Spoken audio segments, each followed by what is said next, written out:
नमस्कार। चलिए आज बात करते हैं एक ऐसी मुलाकात की जहां व्यापार, धमकी और परमाणु हथियारों का एक बहुत बड़ा खेल खेला गया। ये कहानी है दुनिया के दो सबसे शक्तिशाली नेताओं के बीच हुई उस बैठक की, जिसने सही मायनों में पूरी दुनिया की धड़कनें बढ़ा दी थीं। तो हुआ ये कि दक्षिण कोरिया में एपेक समिट चल रहा था और सबकी निगाहें एक ही चीज पर थी, एक बहुत ही जरूरी डिप्लोमेटिक मीटिंग। उम्मीद थी कि शायद तनाव कुछ कम होगा, ट्रेड वॉर पर कोई रास्ता निकलेगा, लेकिन कुछ ही घंटों में पूरा का पूरा माहौल बदलने वाला था। और तभी अचानक एक ऐसा ट्वीट आता है जिसने पूरी दुनिया में खलबली मचा दी। शांति की बातचीत से ठीक पहले परमाणु हथियारों के टेस्ट की धमकी। सवाल ये उठता है कि आखिर इतने खतरनाक कदम के पीछे असली वजह क्या थी। तो करीब 1.25 घंटे तक बंद दरवाजों के पीछे मीटिंग चली और जैसे ही पूर्व राष्ट्रपति ट्रंप बाहर निकले, उन्होंने तुरंत एक बहुत बड़ी कामयाबी का ऐलान कर दिया। ट्रंप ने जीत का दावा करते हुए कहा कि भाई एक जबरदस्त डील हो गई है, इससे अमेरिकी किसानों को भी फायदा होगा और ट्रेड वॉर का मसला भी सुलझ जाएगा। और जानते हैं, इस ऐलान का असर भी तुरंत देखने को मिला। एशियाई बाजारों में एकदम से तेजी आ गई। सबको लगा कि चलो, दुनिया की दो सबसे बड़ी ताकतों के बीच जो ट्रेड वॉर चल रहा था वो अब शायद खत्म होने वाला है। लेकिन एक तरफ जहां यह सब चल रहा था, वहीं दूसरी तरफ पूरी तरह से खामोशी थी। चीन की तरफ से जो आधिकारिक बयान आया, उसने तो कहानी को बिल्कुल ही पलट कर रख दिया। और यहीं पर पूरा खेल समझ में आता है। देखिए, एक तरफ ट्रंप कह रहे थे कि डील पक्की हो गई है और दूसरी तरफ चीन सिर्फ गोलमोल बातें कर रहा था, डिप्लोमेटिक भाषा में, बिना कुछ भी कंफर्म किए। तो सवाल यह है कि ऐसा क्यों हुआ? एक तरफ डील का ऐलान, दूसरी तरफ चुप्पी। इस पहेली को समझने के लिए थोड़ा पीछे चलते हैं और देखते हैं कि इस मीटिंग से पहले माहौल असल में था कैसा। देखिए, दोनों देशों के बीच महीनों से एक जबरदस्त ट्रेड वॉर चल रहा था। अमेरिका ने चीन के सामान पर बहुत भारी टैक्स लगा दिए थे और जवाब में चीन ने क्या किया? उन्होंने अमेरिका से सोयाबीन खरीदना ही बंद कर दिया।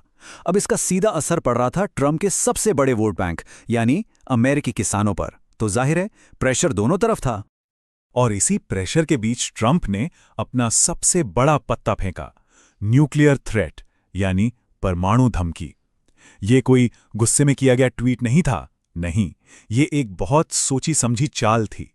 मकसद साफ था, बातचीत शुरू होने से पहले ही चीन पर दबाव बना देना। अब इस धमकी का मतलब क्या था?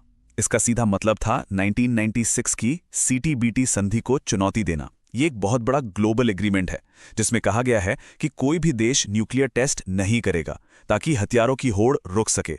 और ट्रंप वो इसी समझौते को तोड़ने का इशारा कर रहे थे।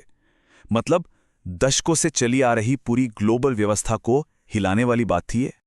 सोचिए, ये संधि इतने सालों से दुनिया की सुरक्षा का एक बड़ा पिलर रही है और इसे छोड़ने की धमकी देने का मतलब था दुनिया को एक नई और ज्यादा खतरनाक हथियारों की दौड़ में धकेलना। एक ऐसा कदम जो पूरी दुनिया का पावर बैलेंस बिगाड़ सकता था। लेकिन रुकिए, ये चाल सिर्फ चीन के लिए नहीं थी, ये रूस को भी एक मैसेज था, जो उस वक्त अपनी नई नई न्यूक्लियर टेक्नोलॉजी पर तेजी से काम कर रहा था। तो एक तरह से ये एक तीर से कई निशाने साधने जैसा था। दुनिया को ये दिखाने की कोशिश कि देखो, अमेरिका किसी नियम से बंधा नहीं है। तो अब जब हम ये सारा बैकग्राउंड समझ चुके हैं, ट्रेड वॉर का प्रेशर, न्यूक्लियर थ्रेट का दांव, तो चलिए वापस उसी बंद कमरे वाली मीटिंग पर लौटते हैं। सवाल अब भी वही है, सच क्या था? और सच ये है कि ट्रंप के इतने बड़े ऐलान के बावजूद कोई कागज साइन नहीं हुआ, कोई फॉर्मल एग्रीमेंट बना ही नहीं। चीन का जो बयान आया, उसने भी इसी बात को कंफर्म कर दिया। उन्होंने कोई रियायत दिखाने के बजाय कहा कि हम हर चुनौती से निपटने के लिए तैयार हैं। इससे साफ हो गया कि चीन इसे कोई डील नहीं, बल्कि सिर्फ एक प्रेशर टैक्टिक मान रहा था। तो बार्गेनिंग वर्सेस साइलेंस की इस अनोखी मीटिंग का असर सिर्फ इन दो देशों पर नहीं पड़ा, नहीं, इसके झटके तो पूरी दुनिया ने महसूस किए। हुआ ये कि ट्रंप के ऐलान ने एक खतरनाक चेन रिएक्शन शुरू कर दिया। अमेरिका ने टेस्ट की धमकी दी, तो जवाब में रूस और चीन दोनों ने कह दिया कि वो भी पीछे नहीं हटेंगे और अपने न्यूक्लियर प्रोग्राम को और तेज करेंगे। ऐसा लगा मानो दुनिया एक बार फिर कोल्ड वॉर के दरवाजे पर खड़ी है। और इस ग्लोबल चेस बोर्ड पर भारत जैसे देशों के लिए स्थिति बहुत दिलचस्प हो जाती है।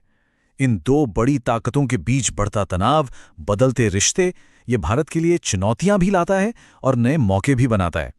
बैलेंस बनाना बहुत मुश्किल हो जाता है ऐसे में। तो ये पूरा का पूरा एपिसोड दुनिया को एक बहुत बड़े सवाल के साथ छोड़ जाता है। एक ऐसा सवाल जो आज भी उतना ही जरूरी है। क्या हम सच में एक नए न्यूक्लियर कोल्ड वॉर 2.0 की शुरुआत देख रहे हैं?